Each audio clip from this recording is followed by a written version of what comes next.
इस वीडियो में आप सीखेंगे 3D रिलीफ बनाना। इससे पहले आपने वेक्टर ड्रा करना, बिटमैप एंड 2D पाथ बनाना सीख लिया है। रिलीफ बनाने के लिए रिलीफ मेन्यू में जाएंगे और क्रिएट ऑप्शन के अंदर शेप एडिटर टूल मिलेगा। ये सबसे पहला टूल है 3D रिलीफ बनाने के लिए और इसी से हम शुरुआत करेंगे। ये टूल आपको बाहर भी मिल जाएगा, यहाँ से भी इसको एक्टिवेट कर सकते हैं, साथ में F12 की से भी इसको एक्टिवेट कर सकते हैं। इस टूल को यूज करने के लिए हमारे पास 2D शेप होना चाहिए। तो सबसे पहले एक रेक्टेंगल इधर बना लेते हैं और एक सर्कल बना लेते हैं इस तरीके से, और यहाँ से शेप एडिटर टूल को एक्टिवेट करेंगे। शेप एडिटर टूल में आपको दो तरीके के शेप मिलेंगे, एक राउंड शेप, इसमें किसी भी शेप को सिलेक्ट करेंगे, उसके ऊपर इस तरीके से डोम लाइक शेप में बढ़ेगा और ये पिरामिड लाइक शेप में बढ़ेगा। फिर इसके बाद कुछ ऑप्शन मिल जाते हैं, जैसे नो लिमिट, यानी कितनी भी हाइट बढ़ा सकते हैं और हाइट के हिसाब से हम रोक सकते हैं। इसके बाद ऑप्शन मिलता है कि हाइट कितनी रख सकते हैं ओवरऑल, और स्टार्ट कितने हाइट से स्टार्ट कर सकते हैं। देन इसके बाद ऑप्शन मिलता है कंबाइन मोड का। इसका मतलब है कि अगर हमारे पास कोई एक बनी बनाई रिलीफ है और फिर से रिलीफ बना रहे हैं तो उसी के ऊपर ऐड का मतलब है उसी के ऊपर रिलीफ लगेगी या उसमें कट जाएगी, या फिर जो भी ज़्यादा होगा वो बचा रहेगा, जो भी कम होगा वो बचा रहेगा, और रिप्लेस उसको हटा के एक नई रिलीफ बन जाएगी। तो इतने सारे ऑप्शन हैं। सबसे पहले समझते हैं राउंड टूल को। इसको समझने के लिए हमें एक शेप सेलेक्ट करना होगा, इसके बाद राउंड टूल को एक्टिवेट करेंगे। जैसे इस टूल को एक्टिवेट करेंगे उस शेप के अंदर इस तरीके का हाइट बढ़ गया। हाइट को देखने के लिए आप स्क्रीन को ऐसे घुमा सकते हैं और यहाँ पे देखेंगे उस वेक्टर के अंदर एक इसी शेप का, डोम लाइक शेप का ऊपर की ओर हाइट बढ़ गया है। यहाँ से फ्रंट व्यू लगा लें तो आपको क्लियर दिखेगा, और यहाँ से इस स्लाइडर को ऊपर करेंगे तो हाइट ऊपर की ओर बढ़ेगी, नीचे की ओर जाएंगे तो यही हाइट नीचे की ओर बढ़ेगी। राउंड ऑप्शन को चेंज करके स्क्वायर ऑप्शन में कर देंगे तो ये हाइट एक कोन के जैसे बनेगी। अगर हम स्क्वायर शेप को सिलेक्ट कर लें तो सर्कल की जगह पे हमें स्क्वायर सिलेक्ट करना होगा और फिर से राउंड ऑप्शन लेना होगा। तो स्क्वायर पे कुछ इस तरीके का राउंड लगेगा, और स्क्वायर पे अगर स्क्वायर शेप लगाना है तो कुछ इस तरीके का हाइट मिलेगा, मतलब एक पिरामिड के जैसा। ये देखिए, एक साथ मल्टीपल प्रोफाइल सेलेक्ट करनी है तो शिफ्ट की होल्ड करके दो को एक साथ सिलेक्ट कर सकते हैं और यहाँ से ऑप्शन चेंज कर सकते हैं, जैसा भी रखना है। फ्लैट कर देंगे तो फ्लैट हो जाएगा। अभी हम ऑप्शन को सिर्फ सर्कल तक रखते हैं। सर्कल सेलेक्ट किया, राउंड ऑप्शन लिया और इसे थोड़ी सी हाइट प्रोवाइड करते हैं। इसके बाद ऑप्शन मिलता है लिमिट टू हाइट, यानी एक खास हाइट जाने के बाद लिमिट लग जाए और वो रुक जाए। तो फ्रंट व्यू सेट करते हैं और यहाँ पे हाइट सेट कर लेते हैं। सबसे पहले इस ऑप्शन को एक्टिवेट करेंगे, इसके बाद लिमिट टू हाइट का ऑप्शन लेंगे। जैसे हमने हाइट ले लिया 10 mm, तो देखिए 10 mm तक जाने के बाद ये हाइट रुक जाएगी, बट 10 mm काफ़ी दूर है, इसलिए हम इस हाइट को थोड़ा सा कम कर लेते हैं, 4 mm कर लेते हैं। ये देखिए, जैसे ये हाइट 4 mm तक पहुंची, इसके बाद इसमें लिमिट लग गई। बट एक प्रॉब्लम है यहाँ पे। प्रॉब्लम ये हो जाती है कि अगर कंबाइन मोड ऐड लगा है तो नई हाइट पुरानी हाइट में ऐड होकर ऊपर की ओर जाती है। तो अभी हम इस ऑप्शन को रिप्लेस कर लेंगे इस तरीके से। ये देखिए, रिप्लेस कर लिया तो ये एक्चुअली में यहाँ पे आएगी इसकी हाइट जो अभी हमने सेट कर रखी है, लेकिन रिप्लेस नहीं करेंगे तो उसके ऊपर ही रुक जाएगा। ये देखिए, यहाँ पे 4 mm आ रहा है और यहीं पे रुक रहा था। अगर हमने ऐड लिया था तो देखिए ऊपर कहीं जा रहा था, मतलब पुराने शेप में ऐड होकर 4 mm और ऊपर जा रहा था। तो इसलिए रिप्लेस ऑप्शन लेना है और यहाँ से हाइट को कम या ज़्यादा सेट कर सकते हैं।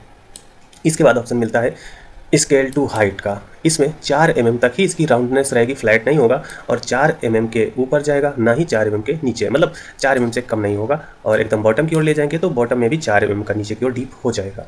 तो 4 mm ऊपर रहेगा या फिर 4 mm नीचे की ओर रहेगा, बट इसके शेप में थोड़ा सा चेंज आता है। ये देखिए, फिर एक ऑप्शन मिलता है कॉन्स्टेंट हाइट। इन दोनों ऑप्शन में लगभग एक तरीके का शेप बनता है, बट थोड़ा सा अंतर है। जैसे कि ऊपर की हाइट देखेंगे तो सेम ही इफेक्ट आ रहा है इसमें भी, बट नीचे की ओर थोड़ा सा फर्क पड़ेगा। नीचे जैसे कम हाइट में भी ये बना देगा, but scale to height option लेंगे तो इसमें नीचे भी उसी हाइट को ये डेप्थ में कन्वर्ट कर देगा।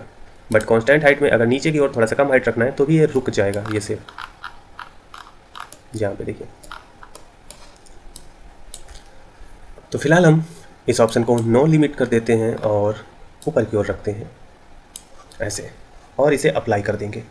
अप्लाई करने के बाद यहाँ से हमें कैंसिल करना होगा। कैंसिल कर देंगे तो इस 2D वेक्टर के अंदर ये डोम लाइक 3D रिलीफ बन गई। एक बार रिलीफ बन जाती है फिर हम इस रिलीफ को मॉडिफाई नहीं कर सकते हैं।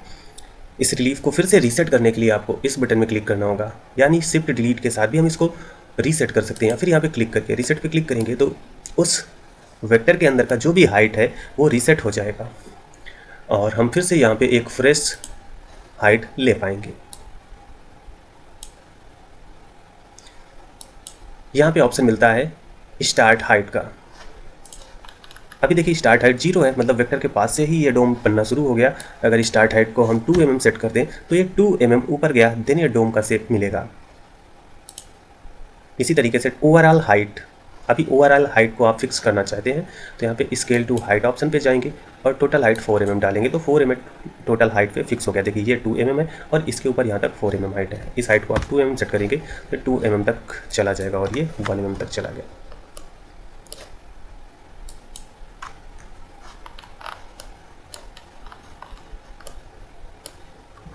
अब समझते हैं रिलीफ कंबाइन मोड के बारे में।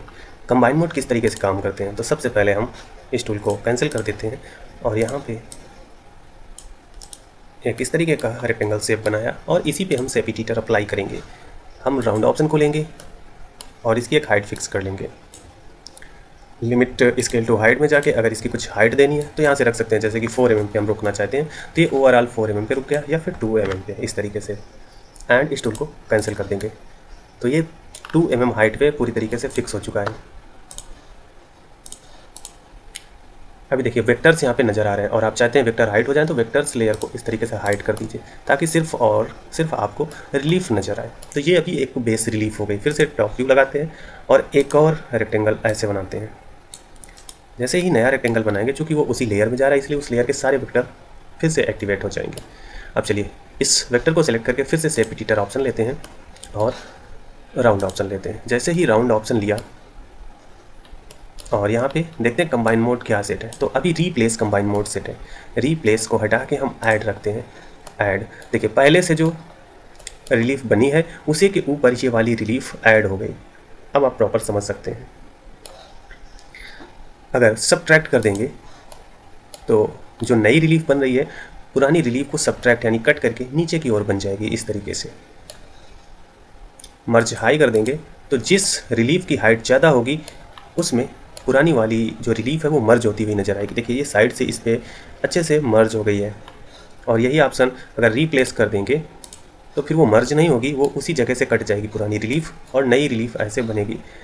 तो मर्ज हाई ये बहुत अच्छा ऑप्शन है और सबसे ज़्यादा यूज होता है। इसके बाद एक ऑप्शन आता है मर्ज लो, यानी जो हाई वाली रिलीफ थी वो बची रहेगी और उसके साथ में इसका जो कॉन्टैक्ट एरिया था वो देखिए रिमूव हो चुका है। तो जो ये वाला पोर्शन इस साइड की ओर आ रहा था, लेफ्ट और राइट जा रहा था, वो हट गया और एक तरीके से सब्ट्रैक्ट का मतलब कंबाइन का काम करता है, यानी आपस में जो एरिया रहेगा वही बचा है, बाकी चीज़ें हट गई। फिर ऑप्शन रिप्लेस का है, ये पुराने रिलीफ को वहाँ से रिप्लेस कर देता है, पहले फ्लैट करता है फिर उसकी जगह पे ये रिलीफ ऐड करता है। तो आप इनमें से कोई भी ऑप्शन अपनी ज़रूरत के हिसाब से चूज कर सकते हैं। रिलीफ अप्लाई कर रहे हैं और इसी वेक्टर को मॉडिफाई करना चाहते हैं तो हम वेक्टर को मॉडिफाई भी कर सकते हैं। ये देखिए उसी समय। तो जब वेक्टर एडिट करते हैं तो मेंटेन स्मूथ कर्व और डिस्प्ले वर्चुअल मिड सेगमेंट ये तब वर्क करता है जब हमारे पास नोड एडिटिंग वाले वेक्टर्स हों। जैसे ये अभी एक लाइन थी तो इसके मिड में मिड पॉइंट हाईलाइट हो गया। इस ऑप्शन को क्लिक करने के बाद जैसे इस मिड पॉइंट पे जाएंगे ये देखिए फिर से ये लाइन के तौर पे ही ब्रेक हो गया, फिर से ये नई लाइन के अंदर फिर से 2 मिड पॉइंट आ गए इस तरीके से। तो ये नोड एडिटिंग का ऑप्शन है जो कि यहाँ पर दे रखा गया है कि काम करते समय अगर कुछ भी आपको मॉडिफिकेशन करनी है तो उसी टाइम आप कर पाएँ, आपको बाहर जाके नोड एडिटिंग में ना जाना पड़े। इस तरीके से अप्लाई करेंगे, कैंसिल कर देंगे और जब एक बार ये सारी चीज़ें अप्लाई हो जाएंगी यहाँ पे देखिए वेक्टर को हाइड कर देते हैं तो इस तरीके का कुछ शेप हमें मिल गया है। अब अगर चाहते हैं ये वाला शेप इस जगह से हट जाए तो ऐसा कोई मेथड नहीं है जो इस शेप को यहाँ से हटा दे और ये शेप बचा रहे। तो हर एक स्टेप को बड़ी सावधानी से करना है क्योंकि इसमें एडिट नहीं होता है। अगर इस शेप को हटाना है तो हम इसके वेक्टर पे जाएंगे, इस शेप को फिर से रीसेट करेंगे, ठीक है। बट अगर रीसेट बटन दबा देंगे तो सारे ही जो रिलीफ है वो रीसेट हो जाएंगे। ये देखिए सारे ही रिलीफ रीसेट हो गए। यहाँ से अंडू कर सकते हैं, फिर से रिलीफ आ गए। बट इसी वेक्टर के अंदर के रिलीफ को रीसेट करना है, ऐसा करने के लिए हम इस ऑप्शन को लेंगे, मतलब रिलीफ हाइट को 0 कर देंगे इनसाइड वेक्टर। जैसे इस पर क्लिक करेंगे तो इस वेक्टर के अंदर जो भी रिलीफ है उनकी हाइट 0 सेट हो गई, ठीक है। फिर इसके बाद इस वेक्टर को फिर से सिलेक्ट करेंगे एंड देन फिर से शेप एडिटर टूल ऑप्शन लेंगे। बट यहाँ से रिलीफ मोड अगर ऐड कर देंगे तो देखिए किस तरीके से काम करेगा, आपको अभी सारी बातें क्लियर हो जाएंगी। क्योंकि प्रीवियस रिलीफ में कुछ हाइट थी यहाँ पे, तो ऐड का मतलब जो नई वाली हाइट आई है वो उसी के ऊपर ऐड हो गई और यहाँ पे 0 थी तो इसलिए 2 और यहाँ पे पहले से 2 थी तो 4 हो गई। तो ये मतलब है ऐड का। अगर रिप्लेस कर देंगे तो पुराने रिलीफ को इस वेक्टर के अंदर हटा के कम्प्लीटली फिर से एक नया रिलीफ बना दिया है।